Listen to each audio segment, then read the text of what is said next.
Okay, we are streaming. Can I do it? We'd like to call the Richmond Regional Transportation Planning Organization Executive Committee meeting for Thursday, June the 3rd to order. We'd like to welcome all that are attending virtually and in person, and especially this morning to welcome the alternate for Powhatan County, Karen Carmack, who is joining us today. We have sent out the statement regarding virtual meetings, so we can go straight on to roll call and certification of quorum. Yes, thank you, Madam Chair. Good morning, everyone. I will start with Town of Ashland, Mr. Hodges. Here. Ms. Barnhart. Charles City County, Mr. Koda. Chesterfield.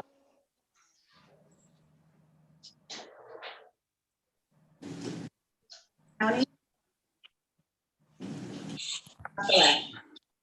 Good morning. County, Mr. Peterson. I'm here. I'm sorry I didn't realize. I thought this was virtual only today, or I'd have been there.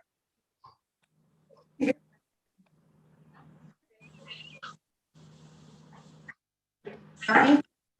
Here. Mr. Thornton. New Kent County, Chair Page. Here. Mr. Tiller. Williams. Ms. Carmack.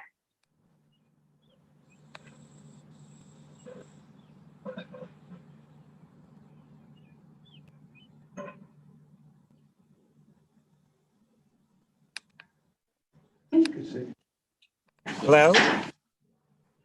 Hear you now. Good morning. Mr. Addison. I didn't hear. I guess I'm having some technical difficulty. This is Cynthia Newbill and I'm present. And thank you. Good morning. And Mr. Holland has joined us as well. Madam Chair, you have the floor. Present. And now we have consideration amendments to the action meeting agenda. Are there any revisions or suggestions?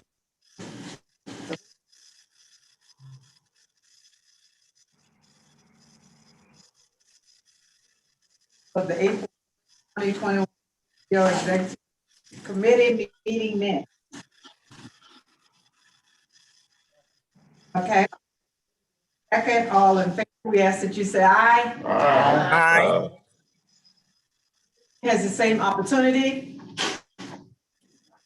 Motion passed. On the comment period, have we had any contact from public? No, ma'am, we have not received any requests. There are none present, so we will be closing the open comment period. And we will be moving, the chair's report will come later at our policy board meeting. So we'll move to the second report. Mr. Parsons. Thank you very much. It's a pleasure to be here. I would like to note, Nicole, I see Mr.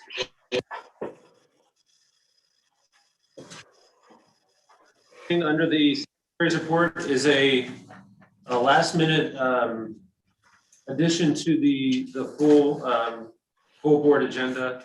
It's listed on the agenda, but there's no link. So I wanted to go over that with you. And it's 5D, which is the MPO boundary expansion. As you recall, there was a lot of work this year on expanding the MPO boundary, and December, the policy board took action to recommend that the boundary be expanded to include the entirety of Powhatan, New Kent, and Charlotte. Passed and was not for consideration. Letter from Secretary Valentine on May 17th, stating that boundary expansion was approved. We a little bit of time to figure out the effective date, and it turns is May 17th with the date of the letter. That causes, the reason we're having it on the agenda today is that it causes some consternation and difficulty with some of the work activities that the TPO is undertaking right now, including the update to our long-range plan. Because when the boundary expands, that changes population, socioeconomic data, It changes project eligibility. It changes availability of conformity analysis in Charles City County particularly, and it also impacts our travel demand model. So in talking with VDOT,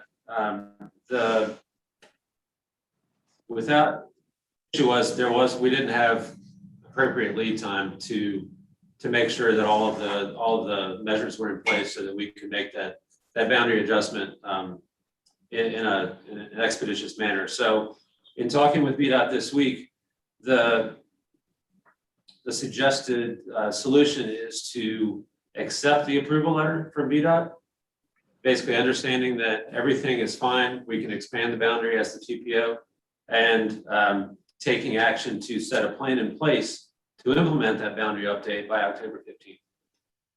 That will allow us to complete our long-range plan, complete all of the public engagement, all of the work that is dealing with that. It'll also allow us to make sure that we have everything in place as we approach our recertification review in August, to understand that all of the impacts of updating the boundary are accounted for in all of our plans and processes. And we believe that if we set the boundary expansion for October, that will allow sufficient time to make sure all of those things are on. Basically, VDOT doesn't have an issue with this. All the approvals have taken place. It's just a matter of us making sure that our house is in order before the boundary is expanded. Madam Chair. Yes, Mr. Day, Mr. Either one. Young. Chuck, so I understand. So what you're saying is this gives us to October 15th to have in place all the updates necessary to reflect the NPO boundary expansion. Yes, sir. So just want to make sure. So we're doing it. It's actual curtain drop for this thing to actually happen, but we have all the data in place. Will be October 15th. Exactly. Yes, sir. Yes, ma'am. Madam Chair. So the dues each county pays is based on population. So then would our dues be adjusted in October, or how's that going to work? Do we know? That's a good question. I believe that's going to be ironed out through the Who do plan I have to RBA, pay? Right. through the plan RBA board. I believe it'll be prorated.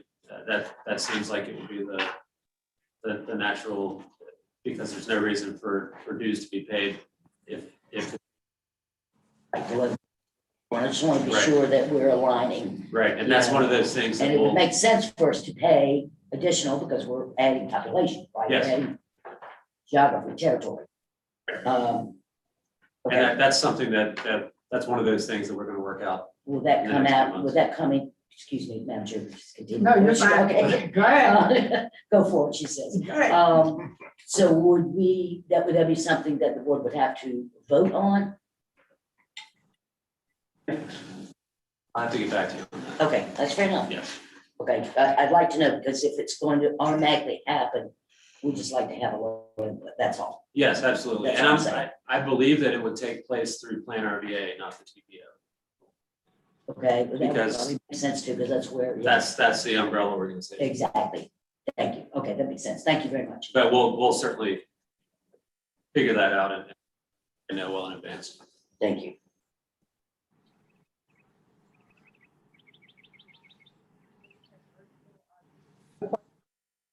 A discussion.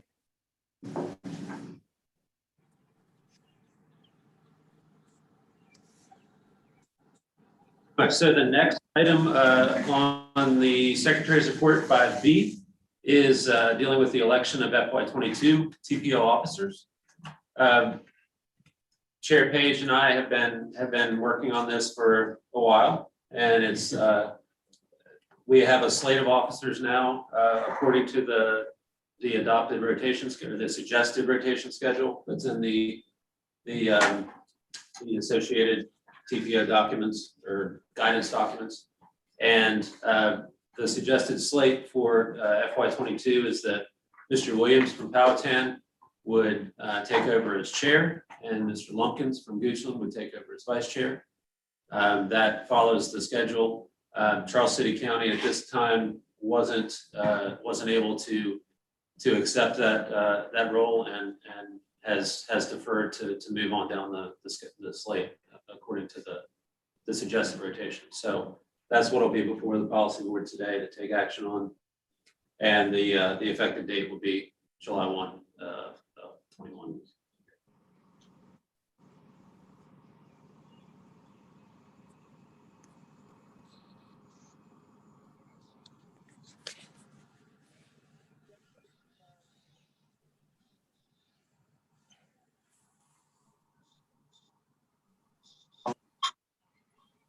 Policy. That's all. I think that would be perfectly Absolutely. acceptable if the executive committee wanted to. When you said that, who was supposed to be? We, so this year, the current president, in rotation was Charles City. Charles City, their representative was new. And so he asked to change with New Kent, who would have been vice chair. And so we did. Charles City has been going through a number of things. They had a recent resignation of a board member, leaving them with 2 board members. So they appointed a board member that has even less knowledge of this board. And so they asked, because of those changes, instead of swapping around and all of that, they would just move to the end and let us proceed with the next slate of offices that would be in place. And so we were so honored that we had 2 gentlemen, Mr. Williams and Mr. Lumpkins, that graciously said that they are up for the challenge. I know what you wanted to say like that, so we But we good. agree to it. Yeah, exactly. The next in line, Powhatan and Gooch, that's Yes, pretty ma'am. much what happened. Yes, ma'am. We moved Charles City back. Mhm. May I? Um, Is it Susan, Ms. Lascolette is willing to step in as vice chair? I mean, I think we talked about it, and she's glad to do that. Is that a big deal to switch it out and have her serve? And, yeah.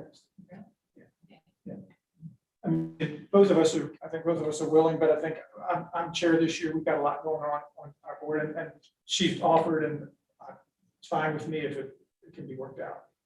I believe that's perfectly acceptable. You're both designated as the members right now, not an alternate. So, I think it's up to the county to decide.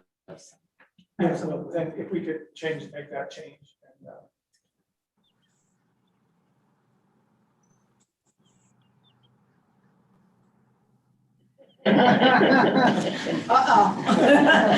Well, we're just the 2 of you work that out. I just know your plate is full. Yeah, thank you. And I understand. Yeah, that's totally full. Absolutely. Okay, so the correction would be, or the change would be,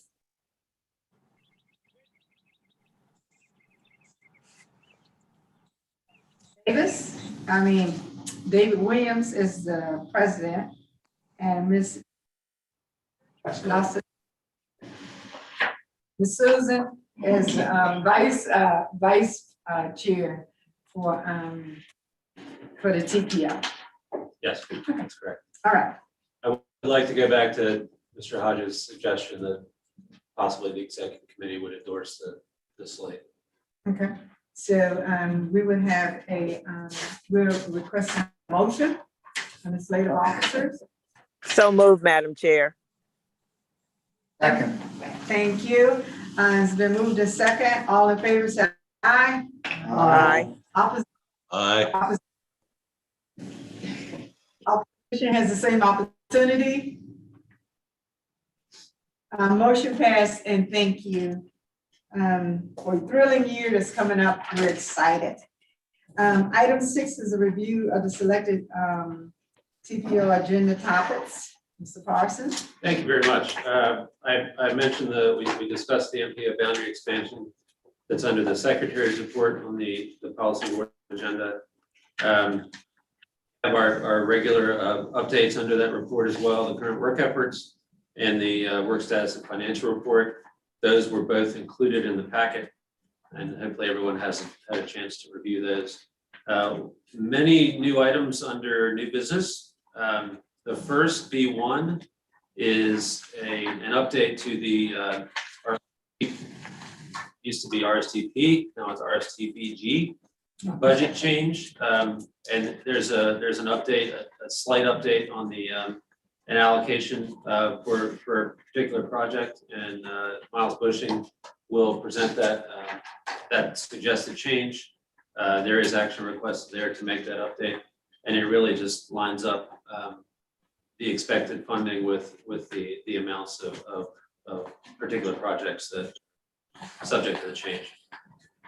B2 is the action requested to approve the FY22 work program for the TPO.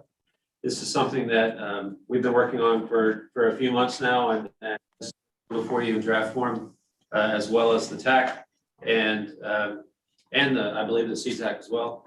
And that is in front of you for approval. The effective date of the BPWP would be July 1. It really is just a quick summary. It's very similar to last year's work program, especially in the appearance and the formatting. What we're doing this year is transitioning from full work on the long range plan update, because that will be done in the first quarter, and shifting to focus on a regional scenario planning effort. This is a scenario planning, something that Federal Highways in particular has been extremely bullish on, and it's something that we hope to incorporate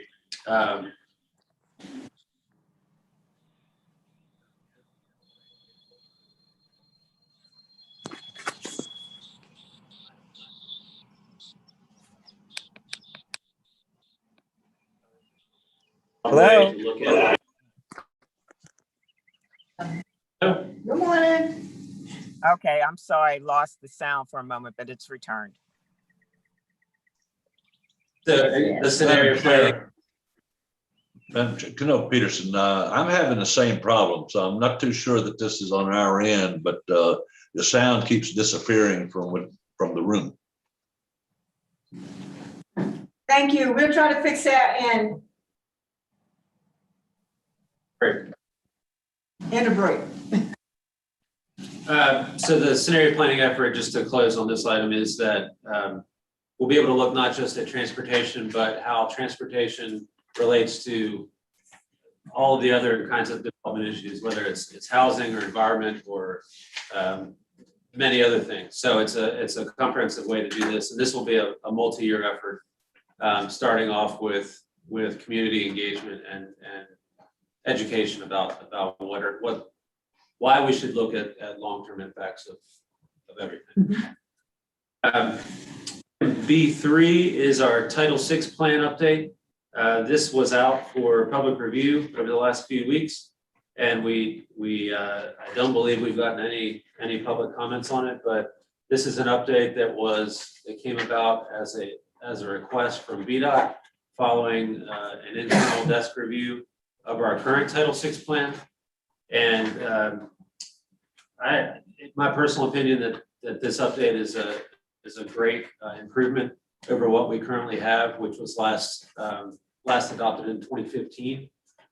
So this is something that is going into effect immediately upon adoption, and VDOT has asked for this update to be provided back to them by June 11th. So it's a timely approval, and hopefully this will be the action will be affirmative, and we can move forward with this. B4 is an update from GRTC on the FY22 Regional Public Transportation Plan. And this is a plan that's being put together in conjunction with the Central Virginia Transportation Authority, and is required to identify regional public transportation priorities. And this is an information item for this board, but it will go to the full CBTA at their next meeting on June 25th for approval. And so this is more an information item, putting it out there, and hopefully we may have some good discussion on the content there. B5 is an update to the program guidelines for our Rstp and Cmac programs. If you recall, these programs are, the technical terms are sub-allocation of federal dollars, and the TPO manages these two funds and has an application process where every member jurisdiction can apply for use of these funds to go towards particular project work. These guidelines have not been updated for quite a few years, and this has gone through, there's been a subcommittee that's been established to guide the development of this process. It's gone to the TAC and is coming before you right now as an information item, but I can expect that it will come back in the next few months for approval. And it really brings up to date that process of how those local funds are applied for, distributed, and brings it in line with everything we're doing in terms of project scoring and evaluation, much like we're doing for our long range plan right now. The next item, B6, I don't want to spill all the beans, but there is a funding pot called the Highway Infrastructure Program, and there is additional funds that have been allocated for our region through this program that was somewhat unexpected, and we are excited to bring you that information today. Mr. Bushing will provide that update, and it's something that the TAC is already discussing, and it will be an information item for you today. And then B7 will be the election of officers, as we've discussed already this morning. That is all the new business? What? Yes. Okay. And then we'll move into, we have agency updates, and Ken Lance will provide the meeting report from the CTEC. Oh, thank you so much. I don't know how we got such crowded agendas, but we will move through them as expeditiously and efficiently as possible. Now, item 7 is other business. Before we do that, Madam Chair, do you mind if I ask a couple questions? Oh, That is absolutely. report. Yes, ma'am. Do you want? Oh, we can. Yeah, go ahead, but, I have another one in addition to that. oh, go ahead. Okay, I wasn't a speed B3 or B4, it's the Title VI. Yes, ma'am. Okay, so, did I understand we're not adopting that necessarily today, or we are adopting because VDOT wants an answer? The request is to adopt it today. The recommendation is To to adopt adopt it that. today. Okay, so let's assume we adopt it. Then what would be the process for amending it or updating it after that? Could that be done by motion from this body and a vote? Or how's that done? The TPO has discretion to amend it whenever it feels it's necessary. Are you suggesting amendment today? I am not. Yeah, I mean, if there are a are couple changes. things, frankly, I think that should be considered, but I'm just newly back on this group and I don't have it prepared. Sure, there's opportunity at any point to amend and update the plan. Okay, so as a follow-up, so because VDOT approved this or wants an approval, how's that work? Are we trying to get back to VDOT with this? Yes, the process is that the VDOT found deficiencies in our existing Title VI plan Okay, and has instructed us to provide an updated Title VI plan by June 11th. okay, that's what What we're, were the deficiencies? Let me just start. Yeah. Real quick. I can look up that letter. We have, I think it was 2 things that they identified. Just off the top of your head. Okay, well, Get the letter. So in addition, and follow up on Mr. Ben's question, so in addition to addressing the items that they pointed out or surfaced, we made other changes as well. Absolutely. It's a wholesale update. Right, okay, so, and that's where I think my problem is, and it is my problem, is understanding what are the changes. Oh, well, I think the quick answer is it was entirely rewritten to be updated from the 2015 document, which was basically a boilerplate federal language to pass the Title VI requirements. And VDOT's concern, I think in general, was that it needs to go above and beyond and be something that is engaging and able to be read by the average citizen, which is not just Federal Register language Right. and something that Right. that can be useful. So I think there was, one of the major changes was the Title VI complaint form needed to be more accessible, though the entire document needed to be more accessible. But we've updated that so that it can be, you can either print out a form or you can fill it out on our website and submit it electronically. There's also big improvements in regards to just the layout of the document so that it's more readable and engaging and accessible to people who are trying to learn more about our Title VI efforts. I do have one question. The complaint form is only in English? Is that the way it's going to present? Because it appears here. We, I mean, because well, the problem is there are a lot of different languages. yes, All our signs at construction sites, I have found, because I've had to send police officers to construction sites on Sundays, because they're not supposed to be working. There are a whole lot of people who speak Portuguese. So our signs now say, you know, stop, you can't work on Sunday, and it's in English, Spanish, and Portuguese.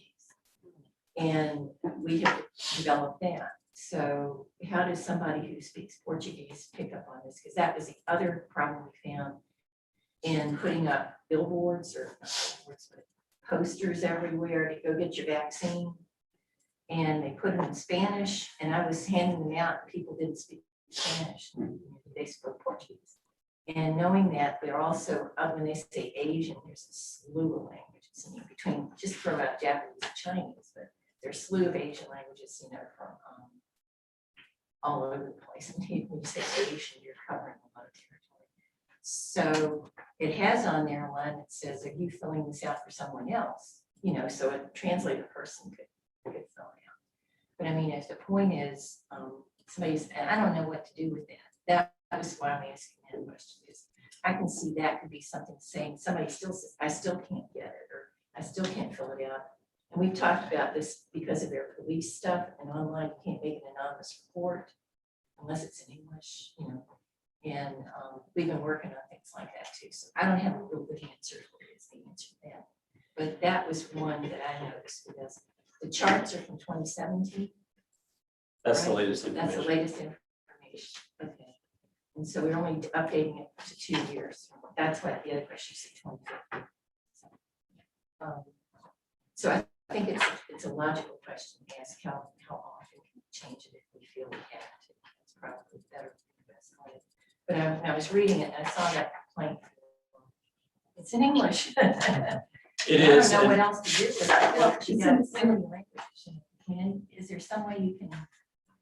All right, there's a program online that you can copy it and it translates it. So could you offer that or something? I don't even know, but there is a program. I've done it with documents and letters I've received in foreign languages, where you just do a copy and then click on the foreign language and switch it. I don't know. Is that something you could put up there? I You know, would think, that's it's just me, I would think we have, it is a place in there that says, are you filling this out for someone Yeah. else? I would think that, with that, I'm not just saying it covers our responsibility, but then if we put on a link, are we putting it on for every different language? So, I mean, it becomes, yeah. So I think that, that gives us the opportunity to think about, you know, the language barriers. However, we've been working on this to get it updated for VDOT. So I would think that we would make a note of that and to see if that's available and going forward, because we can make amendments and to this document. So those are changes that we can bring to the TPO amendment, if I'm correct. You are correct, and that this is something that staff has been aware of, and there are thousands of languages. And one of the things that we'd like to do is, at least with this updated plan, is to have people contact staff if they have additional needs, and we'll be able to put them in touch with a proper translation. And that's the action going forward right now. There are multiple online translators. They all change words. Not all of them are the same. So the exact language translation will be identical across all the different translators. So that's one of the things that we've been trying to deal with. Okay. Any other questions or comments? Did you have something? Well, the only thing I would say is, you know, like regulatory town hall, VDOT, none of them are in other languages that I'm aware of. Mhm. So, I mean, it's an issue, I think, but I know we don't do anything in other languages at all, so it's kind of hard. Mhm. Yes, Mr. Harvey.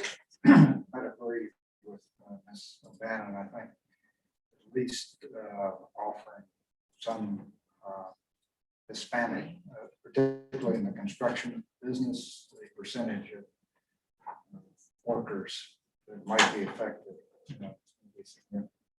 And I'd be reluctant to just use a Google Translate because it's not reliable to translate. Do we have any other, thank you for your comments. Do we have any other comments? Discussion?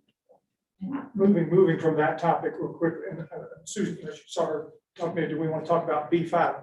B5 is, and I figured maybe we would talk about it in the policy board meeting, but this is probably a good time to at least let you know that we have some questions, or Goochland has some questions on B5. And that seems pretty significant when we look at this.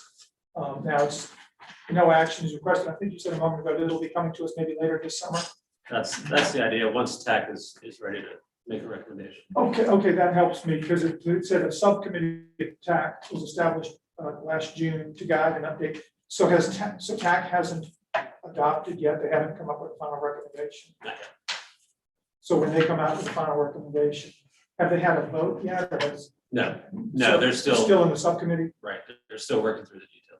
Good, then the timing's good. so Yeah, this we sounds get like a some time to guidance. maybe Give them some tackle some guidance. things. I guess at a high level, our concern is moving to objective criteria makes sense on its face. But I guess it depends on what those objective criteria are and how they're going to be applied. And I guess in the past, has it been more of an informal, like we make sure that we spread it around kind of thing? Is that how? In the past, the criteria have been more subjective and qualitative.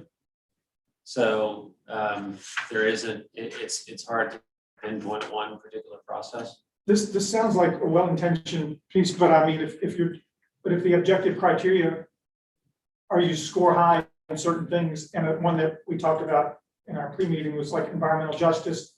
I don't yet have a full handle on what that means, but what I'm hearing is that places like rural places like Goochland will not have that high of a score. So objectivity We'll get zero. objectivity is fine, I think, but if that's gets weighted, that kind of takes it away from, kind of loses the regional flavor to it, I think. So, and then leveraging, that was one of the big items there that caught my eye, leveraging funds. I want to dig into that some more. What does that mean? Obviously, the more rural jurisdictions, we're glad to have the CVTA money, but that's a challenge for us. I mean, we've already had VDOT come and present to us, and I know that our VDOT representative says, we talk about shortfalls and say, well, you got CVTA money. everybody's spending our CBTA money. Exactly. Exactly. Trust me, I brought it up in a past meeting.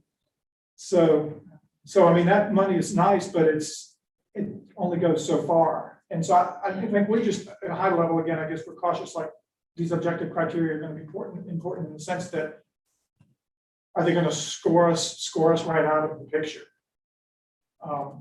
And then take it away from more regional, and then allocations, again, allocations process is partly defined, so we're trying to move for better definitions. But this is critical. This is a critical piece for us. And I think for the region. I'd say your TAC members have been plugged into this process for the last year, so That's I that's would- where you find out where your scores, your tech person is gonna juggle it, so it comes out to what. Well, but that's the thing. Who does make those decisions? Are we a region or are we not? And if we are, then, having this objective criteria is not fair. It is not fair to the smaller counties because we will always score 0 on some of these, always. And also we don't have the budget. We don't have the planning staff. We've got one transportation person. That's it in the county. And we just hired. We just hired. So, other counties have multiple, have whole departments. So, We don't. yeah, we just got one. So I would say, Madam Chair, that the objective criteria is something that's required.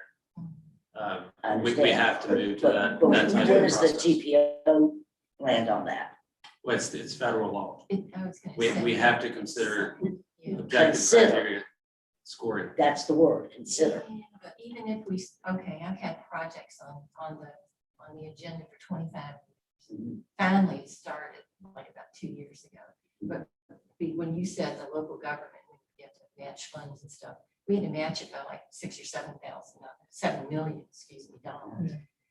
It just, that's the way, I'm sorry, but that's the way it is. That's It's why- the same- partly it's the the way it reason the is. CBTA Absolutely. was formed. I mean, I could go on. It's the same pressures and it's on a bigger scale for a It's place like always the Henrico. same things, just different language. We just want to be sensitive to objective criteria that are gonna skew Always. away from us. I totally agree that it makes sense. We can't, Yeah. if we're just using subjective criteria, I get that we need to move away from that. But I guess we're just really concerned that the objective criteria aren't going to skew completely away from. So the last question is, Pete, like the draft framework would prioritize leveraging projects by evaluating them based only on the PE phase cost. I didn't understand that, but again, what we're worried about, are we gonna have to do, because that's a challenge for us too, when we talked about lack of staff, so we outsource, if we're doing project or engineering work, we outsource it. So we have to be very selective, like, okay, we really want this project, let's prioritize it because this is where we're gonna put our limited resources to get the engineering piece done. So is this suggesting that there's gonna be more of a commitment to even get considered, they're gonna have more commitment to engineering costs on the front end? Because that's again, another tough, we don't have the resources. Is that where this is moving towards more defined, more expense on the front end before we even get into the mix to compete for money? I think those are great questions to have, to talk offline about Okay, with your TAC members and our staff, okay, to get a better understanding of what all the implications are. okay. But Fair I mean, I think like anything, if it's smart scale or anything else, it's what can you bring to the table already to show the commitment to the project will always help. It's not a requirement, but it's something that will certainly, and that's back to the leveraging Right, component. So I think that's where things are moving across the board. But it's Across the not, country, right? yeah, and it's not intended to exclude any particular project.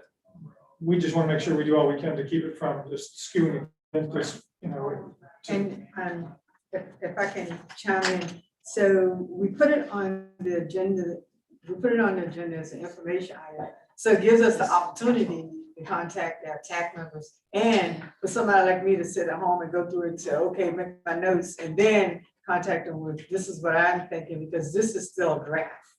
So we still have the opportunity to have our input and get our questions answered from those that have put it together, or trying to put it together. And so absolutely, I mean, we have a 60-year plan too. You know, so absolutely, we're like you, nobody, no transportation person. I think most of the smaller localities are like that.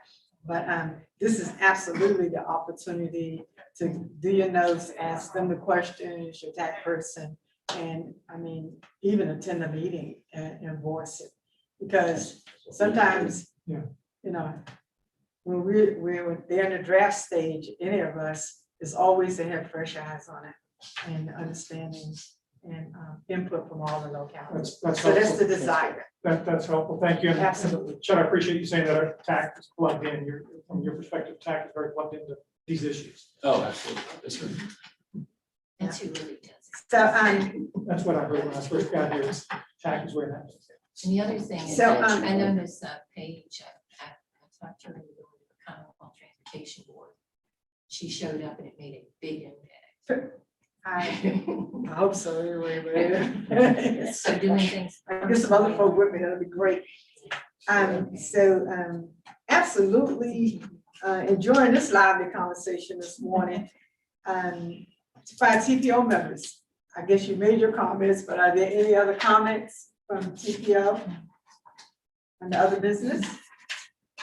Mr. Hodges? I just asked before the meeting, Mr. Parsons, if he was aware of a hike of the Fall Line Trail coming up Friday, June 11th and Saturday, June 12th. Walking the whole 43 miles in 2 days. Cross streams and clear brush. But you don't have to give more. You don't have to do the whole thing because it's Sections. in sections. But anyway, I would hope that the full membership is advised of this opportunity. And it's coming from the governor's office, the chief of staff, Clark Mercer, and Bike Walk RVA, Bradley Tyndall. It's obviously related to CDTA, but I would mention that, or hope some mention is given at the policy meeting of this, should anyone want to participate. And so, Mr. Hodges, the chair will recognize you to give those comments at our policy board meeting. Careful what you say. Absolutely, sir. I can tell you right now, I'll try to walk. I have an allergy I'll to be glad to do exercise. And I become cold and clammy and sweaty. And the next day I feel a soreness. I will do the best that I can, sir, to participate. Weren't you in the military? I've been out of the military longer than I was in. I was in for 21. I've been out. So anyway, item 8 is our next meeting, which is July the 1st, 2021. Do we have any other discussion, comments? At this time, this meeting will stand adjourned and our policy board meeting will be at 9:30. Thank you for all your attendance and your comments. Meeting adjourned.